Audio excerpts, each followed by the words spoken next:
আমি গুরু লিওনেল মেসিকে দেখতে কাল সকালে আমার জলপাইগুড়ির বাড়ি থেকে বেরিয়েছি।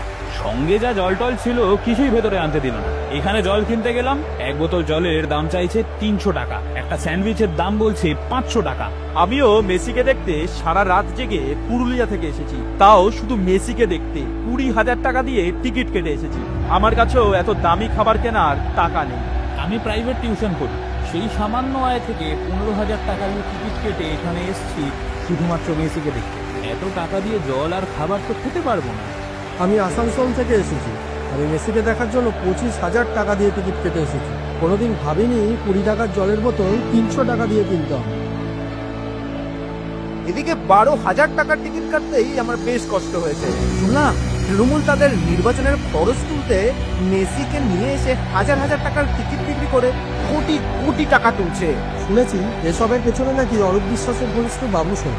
এইসব দুর্নীতির বেশিরভাগটাই তৃণমূলের শীর্ষ নেতৃত্বের কাছে পৌঁছে। তাই এরকম দুর্নীতি করতে তৃণমূলের ছোটখাটো নেতারাও কোনো ভয় পায় না।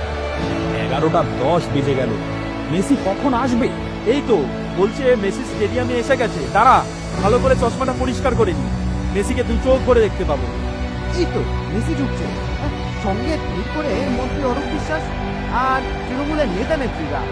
মেসিকেই তো দেখতে পাচ্ছি না, ওখানে এই বাচ্চাগুলো আর মেয়েগুলো কতক্ষণ ধরে সেলফি তুলে যাচ্ছে, ওরাই তো মেসিকে একটু আড়াল করে রেখেছে। এখন তো আবার দেখছি মন্ত্রী অরূপ বিশ্বাস মেসিকে ধরিয়ে ফটো তুলেই যাচ্ছে।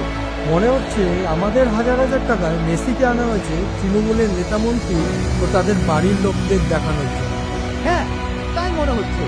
সারা স্টেডিয়ামে কোনো দর্শকই মেসিকে দেখতে পাচ্ছে না, সবাই চেঁচাচ্ছে, তাতেও মেসির চারদিক থেকে তৃণমূলের নেতা মন্ত্রী ও তাদের বাড়ির লোকেরা সরছে না।